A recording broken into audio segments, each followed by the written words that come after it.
Welcome to the Multifamily Investor Nation podcast. I'm your host, Dan Handford, one of the managing partners at PassiveInvesting.com. And I'm excited to have three special guests here today from XSITE Capital. We have Julius, Leslie, and Tenny. And I'm going to turn it over to Julius and have you do some introductions of yourself and your team here. And then we're going to dive right into this asset, which is the View at St. Andrews, which is a 132 unit asset located in Columbia, South Carolina. Not too far from me where I'm at right now. I'm probably only about 10 minutes from this property. So let me turn it over to you first, Julius, and let you do some introductions. Thank you so much, Dan. Thanks for having us on your podcast. It's been a long time coming, and we are super excited to be here. I am Dr. Julius Oni. I'm the CEO and co-founder at XSITE Capital. And here with me today, Mr. Leslie Awasom, our Director of Operations and also my co-founder. And last but not least, our tenacious Mr. Tenny Tolofari, our co-founder and Director of Acquisitions. Thank you. Awesome. Well, it's exciting to have all three of you on. Let's go ahead and dive right into this acquisition. And first, I'm not sure who's going to get started with us. You guys kind of just play off it, if you will. But how did you guys originally find and source this particular deal? So, I mean, for us, we started XSITE Capital about 2 years ago, and very shortly afterwards got an opportunity to acquire a property in Washington, D.C. with our mentors, Viking Capital at that time. It's a 49 unit in Washington, D.C. And shortly after that, that acquisition was in July 2020.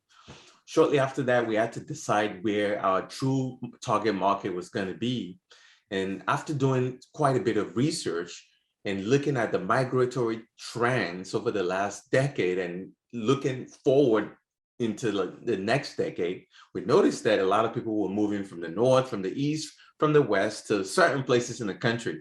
And the recipient of a lot of that migration were places like North Carolina, South Carolina, Georgia, Texas, Florida. So we had to decide where we were going to plant our flag. And around that time, we settled on the great states of North Carolina and South Carolina and Georgia. And one of our partners, Tenny, did an amazing thing at that point.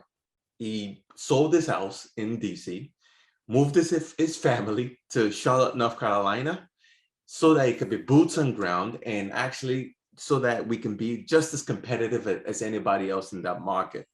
And so there it started in August 2020.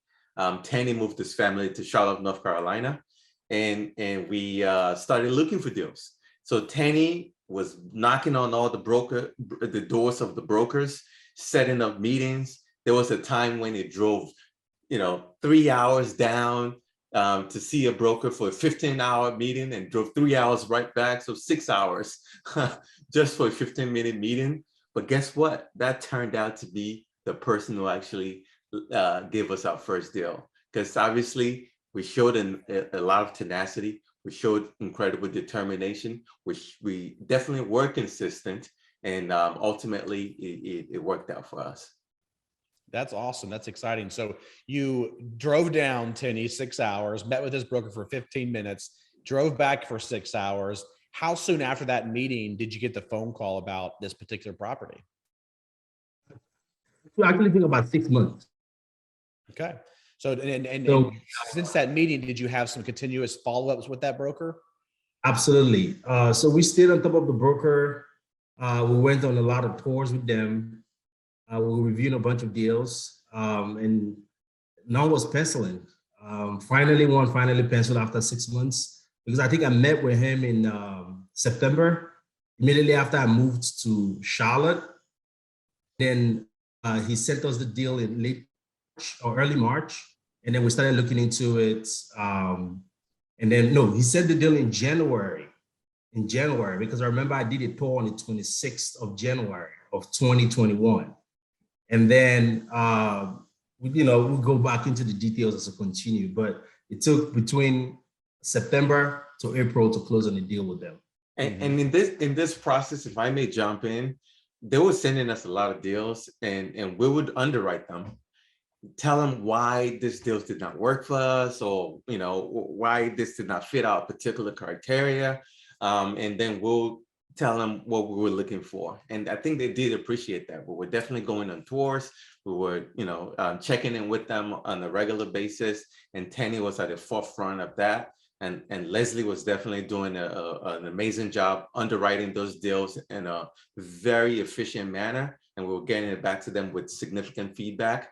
So eventually we started to get deals from the bottom of the barrels initially, and at some point, maybe the middle of the barrel, and eventually we got a pretty decent deal that actually penciled. So it was an awesome trajectory for us to go through that. So once you got this deal, you went and you underwrote the deal, went and toured the property, and you put your initial offer in, this LOI. Walk us through that initial LOI. What kind of terms did it have in there, and kind of earnest money deposit did it have in there? Or did you leave some of that for negotiating points to, later on down the road when you got to some of the best and final, when you got into that best and final round? Leslie, I'll let you take I can take it. Go ahead, Tenny. Yeah, so we submitted the offer. Our terms is, the deal was 12.5 million. We put in an offer, 30 days inspection period, 30 days close. I think we did a 15 days extension. And the offer was actually accepted by the broker. But later it turned around and we have another group that the seller have a better relationship with. So we actually lost the deal initially, that they were going to go with another group. And we backed out of the deal. And then one fateful day, the broker called back again, I think in the middle of the night, and was like, hey, are you guys still interested in this deal? We're like, sure. What happened with the guys that backed out? Anyways, we went back to the drawing board. They decided to add $50,000 to the price. That made it, I think, 12.55 million. And so that's how we went back, got the deal under contract and closed on it. And what kind of earnest money deposit did you have on this one? About 100,000, correct? We have about 1%. About 1%. 1%. 1%. It's like 125,000. So right at 1%, so 125,000 was the earnest money deposit. And was any portion of that non-refundable day one? Yeah, so 100,000 was non-refundable day one. And then after due diligence, the other 25,000 was wired to them. Okay. And then was there any additional earnest money deposit that had to be put up for that 15-day extension that you mentioned? Yeah, we did, I think, 30,000 extension, but we didn't need to use it. So we didn't execute that. Okay. So we now have this deal under contract, has been awarded to you. We're now in the due diligence period. Can you talk to us about any types of things that might have came up during the due diligence process that might be interesting to talk about? Leslie, go for it. Yeah, one of the things, actually, one of the reasons why we won the deal back was because there was a flood in that property about a year prior to us taking it over. And when that previous buyer went and saw the flood history without doing much investigation, he backed out of the deal, and that came to us. So that's one of the things that we focus our due diligence on, trying to figure out if that flood was something that's a one-time event or that's something that happens frequently. What we realize is there's like a sewage line. There's like a line that passes around the building, which the city of Columbia takes care of, that had been clogged up for a while and was not taken care of. That's why there was a flood in that particular property. And that was something that had never happened before. And we really worked very well with our property management team, which reassured us that that is something that we should not expect to have. Did a little bit of more investigation, and we were comfortable going into the property at that point in time. At the due diligence itself, the property looked really solid. It's a 70s product, but it has some really good bones to it. We didn't run into too many surprises. There were a few units here that were really, really devastating if you walk into it. But otherwise, overall, it was a great due diligence. We completed everything, and we were happy to go ahead and move forward with the property. Were there any lender required like CapEx things that you had to address? Yes, the lender required us to do, I think it was about $177,000 of CapEx that had to do with some of the drainage stuff. There was some minor foundation issues as well, and some stuff on the paving on the outside, which were all completed in the first 3 months of takeover. That's good. That's good. And the lender, I'm assuming, kept that 177 back, and you had to draw off of it to do those renovations or those CapEx items. Absolutely. We're trying to get most of that money back right now. We've just received file for some of it, and we were just talking about it earlier this morning. So we are filing to get the rest of it because all of that is completed right now. Sure, sure. And walk me through what you're doing for property management. I know you mentioned third party. Are you still doing third party management on this? And if so, who are you using and how have they been and various things like that? Yes, we're using third party and we're using First Communities Management. They've been amazing. Actually, what we didn't mention was they were with us from the beginning of this journey, from the acquisition phase. All the properties that we were reviewing from the brokers when we started, we were reviewing along with First Communities Management. Any property we had in Colombia, we send it over to them and they'll let us know if this is a good area or this is a bad area. They've been in that market longer than we have been, and they understand the market very, very well. So from that acquisition phase all the way to the underwriting, when we came across the view and looked at where the numbers were at and where the market was at, they told us this is a great one. This is like one of the diamond in the rough. You better get this one. So we trust their judgment, and that's a relationship that we continue to build in all the acquisitions that we go into. And they were very right. They were very right because so far the judgment call they made that we made upfront is proving to be very true, and the property is doing really well. What's been the business plan from the very beginning to take this property to the next level? Are you guys doing some sort of interior renovations, exterior renovations? Can you walk us through the business plan there? Well, absolutely. Initial plan was to do renovate 88 of the units. The prior owner had done 10 of those units and was getting an average rent bump of about $125. So our initial plan was to do the rest of those, do about 88 more of those units and then take advantage of that rent bump. Also, we rebranded the property as well, which was part of our business plan, from Churchill to the View at St. Andrews. We also renovated the leasing office, which got completed about a couple months ago, from like the old 70s leasing office that it looked like to a more modern leasing office with a little workout studio that's in there. So you walk into the property and it gives you that feel of a more modern property. We are updating the playground, adding a dog park, adding a nice barbecue area, also cleaning the pool area to add more modern furniture and make it look nicer. So the exterior wise, walking into the property now, you get a more different feel of what the property looks like. And we are renovating the interior. So our plan was to renovate about 4 units a month, going in for month 3, but occupancy has been so high, we can't move tenants out fast enough to be able to renovate those units. So there have been a tremendous amount of organic rent growth.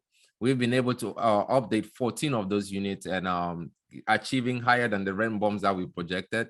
And we also had our washer dryer rental systems as part of our plan. That is not picking up steam like we expected. We've been able to rent maybe about 6 units right now, but still meeting still exceeding all of our projections because of the organic rent growth that has happened into the property so far. What's the overall CapEx budget for the interiors? The overall CapEx budget for interior was about 597,000, I believe so. So 597. That was just for the 88 units, correct? Correct. So right at about $6,800 a unit, Yeah. somewhere around in there. Yep. Okay, $6,800 per unit. And how much did you budget for the exterior? We had a total of about $352,000 budgeted for exterior.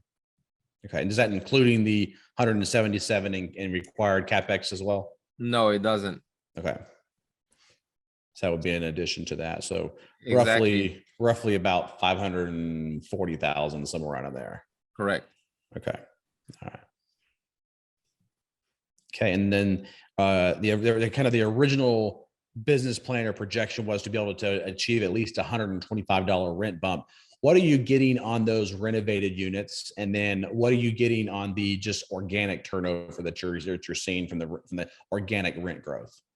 For the organic rent growth, we're getting an average of about $152 in rent bump since April of this year. Since April of 2021, sorry. And for the unit renovations, we're getting $150 in rent bumps from the renovations. So far exceeding the numbers that we projected on even on the rent growth. So, I mean, to me, when I look at that is I go, there's no real reason to even renovate to hit the business Exactly. plan. So, I mean, keep the CapEx dollars and keep that as a return of capital to investors when you sell this bad boy in about a year or two. Exactly. That's the conversation we had recently. We already meeting by the time we go to the lease terms, we should have met or exceeded like the projected income growth that we were going to have from renovations. So the questions we've been asking ourselves is, should we go ahead and renovate all 88 units or do a small number and allow some meat on the bones for the next investor? That's probably what we're going to end up doing, just so the property is desirable for the next person coming to take it over. Yeah. So walk us through the financing that you had on this particular property. So we had Fannie financing on this agency, long-term debt.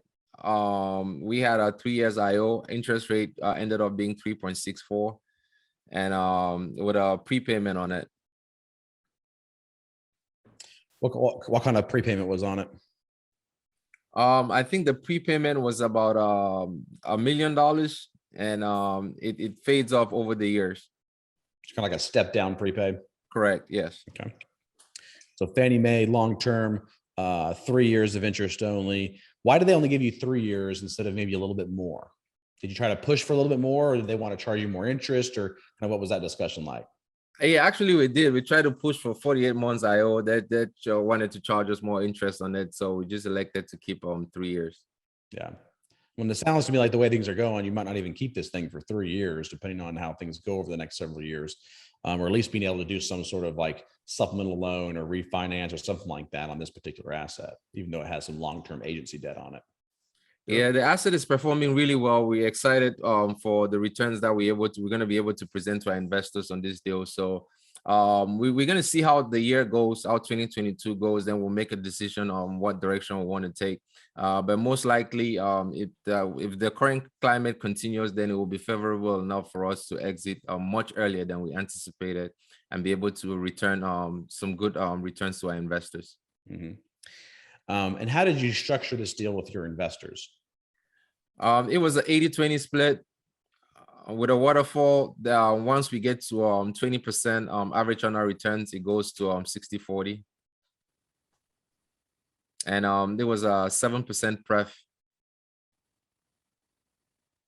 So 7% prep, then an 80-20 split, and then a 60-40 split after it achieves a 20% IRR, as I said, 20% No, IRR. Average annual return. Average annual return. So after it hits the average annual return of 20%, then it splits 60-40. Correct. Good. Yeah, that's not bad. I like that. Good separation, good kind of setup there. How did you end up raising the capital for this one? And before you answer that question, how much capital did you raise for this one? And then how did you go about raising it? We raised about $5.3 million for this particular property. And how do we end up raising it? We did it just because we had spent almost like a year between our last acquisition and this one. You know, the last one was July, which was our first one. And this was the first one where we actually were the lead sponsors and GPs on it. So we had the opportunity to educate a ton of investors and acquire a lot of investors in our network, outside our network, over the next several months. And so this actually was a pretty big shocker to us. Our philosophy is to give, and just give to everybody around us without no expectations really of getting anything back. But the race for this was the perfect example of how the universe finds a way to kind of reward you for selflessness in a lot of ways. So we ended up partnering with a few people in our mastermind group who were just new to this. And so those were our co-GPs. We had key principal from who were like some other multifamily and developers from the Boston area that we had met in the past at some conferences. So we partnered with them as key principals on it, brought in about 4 small groups as general partners on this deal, and XSITE Capital raised the balance of the deal. So we ended up bringing about 80 investors onto the deal, and we were so shocked because we raised the capital necessary within 30 days, and oversubscribed the deal. So it was one of those deals that definitely opened our eyes to what the possibilities were. And since then, we've been relatively fearless and have been able to develop even greater relationships with a vaster amount of investors. And for example, the current deal that we have online right now, we've not done much marketing for it, but within 2 weeks of bringing it online, we've already 80% subscribed on it. So and we expect that to be completely fully subscribed probably within the next week or so. So it's amazing what happens when your community of investors, your professional communities rallies around you and believes in the education that you're providing to them. And we are definitely a testament to the power of community. No questions about it. No, that's exciting, because it's exciting to see you guys grow, obviously, in acquiring this asset, being the second asset, and then having that deal you have right now that you're raising for. It's exciting to see how much money that you guys are able to raise through a lot of your connections and contacts and just the relationships that you've been able to build over the last several months and years, if you will, as you guys have continued to grow your team. So I want to kind of ask a different question here, 2 different questions here at the end. And, each one of you don't have to answer this, but just kind of whoever you feel like is best for this. But what did you guys find was easiest during this entire process acquiring this asset that maybe originally you thought was going to be a little bit more challenging? That's a great one. Leslie, you want to try it? Give it a shot? For me, I'll have to say it's the capital raising. Because going into this business, I had a lot of limiting beliefs and a lot of fears about talking to people and telling them, like, I always went in with the mindset thinking you're asking people for money. But when you realize that you're actually creating a platform where you could give value to people, it changes things a little bit. And once we had the deal, once we had gone through like all the checks and balances, had the deal reviewed by so many different sources to make sure everything was solid. And when you go out and present it to people, it was much easier to raise the capital for the deal than I anticipated. So for me, I'll say that that's probably what was easier than I thought. Yeah. And then go ahead. Oh, for me, I think what was easier for me was working with everybody to get the deal over the finish line. From our KPs to our co-general partners to the property managers to everybody, even the folks on the other side, the loan guys on the other side. It was just surprising to me how seamless the process went. I mean, we delivered on every metric that we promised. We closed on the day we promised to close. It was super smooth. And everything that I thought was going to be difficult was relatively easy. The things that I thought would be easy, like transferring money on the day of close, turned out to be extremely difficult. So yeah, but it was unbelievable. It was an incredible experience for us and really opened our eyes up to a lot of this. Well, the last question I have here is kind of the opposite of that. And it's, what did you find that was harder than you had originally expected, where in the beginning, maybe you thought it was going to be a little bit more like a walk in the park? Yeah, well, I think I just mentioned it. I think I alluded to it earlier. So we had set up a bank account with one of the major banks. We'll leave them unnamed. and we had all the funds wired into the account, and they did a lot of due diligence on us before opening the account. And I suppose they continue to do the due diligence on us as we fill the account with significant funds from the investors. And then on the day of wiring, of close, all of a sudden, they triggered an investigation on us because they wanted to understand because Tenny had walked into the bank, and it may have been his Nigerian accent that did it, but for some reason the bank triggered an investigation, and they had to go, I guess, to some central location, and we literally were down to the wire, sweating, blood, sweat, and tears just pouring out of us, trying to get this money to the title company. And I think we got it in within 15 minutes of what the deadline was, right, guys? Yes. Yeah. So we had the title company, the lawyers, everybody on the call. They were like, "Dude, what's going on? Are you guys actually sure you're going to close this deal today?" And I was in the bank, so it was just crazy. Well, yeah, 15 minutes before, I think 3 p.m. Eastern time, we're supposed to wire the money. And I think at 2:46 p.m. or something along those lines, finally the money got there after hours and hours of investigations and us completely losing our marbles. But we got it all back together, and we celebrated very shortly afterwards. But it was a very traumatic experience. Very shortly afterwards, we moved funds from that bank, and now we are with a more friendlier bank, and look forward to working with them for a long time.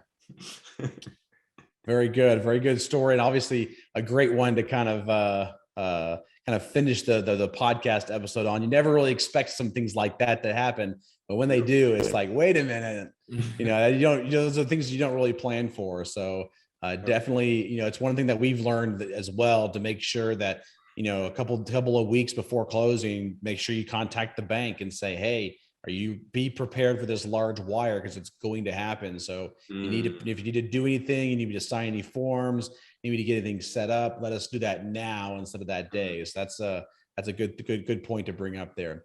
Well, Julius, Leslie, Tenny, thank you so much for being here on the podcast. Like you said earlier, Julius, it's a long time coming to have you on. Glad to be able to get each one of you on. I know in the past we've had to get you on, and there's been a few things that have come up with me and me getting sick and the various things like that. So thankfully we were able to, you are the first podcast that I have recorded for 2022. Awesome. So, oh, wow. You get to have that on your notch on your belt, at least. It's going to be a good year, Dan. That's right. Well, that's what I was going to say. That's what I was going to say. It's going to be exciting to continue to follow your team and to see how many additional deals you guys close. And I know you have this other deal that's closing later this month, I believe. And it's going to be exciting as we move throughout 2022 and be able to have you on some future episodes to do some more of these interviews, to let more people understand and kind of see what kind of deals you guys are putting together, and then go from there. How can the listeners reach out to you if they have some further questions for you about this acquisition, or if they want to continue to follow your team further? They can reach out to us at XSITE Capital. That's XSITE capital.com. My email address is Julius Oni, JULIUSONI @XSITEcapital.com. Leslie, yours? Mine is LAWASOM @XSITEcapital.com. And Tenny? Then mine is CTOLOFARI @XSITEcapital.com. Thank you. Awesome. Thank each one of you for being here once again, and appreciate the episode, and looking forward to continue to follow you and inviting you on some future episodes as you continue to close more deals. We really appreciate it. Thank you so much, Dan. Thank you for having us. Thanks, Dan. Thanks for having us. Thanks for having us.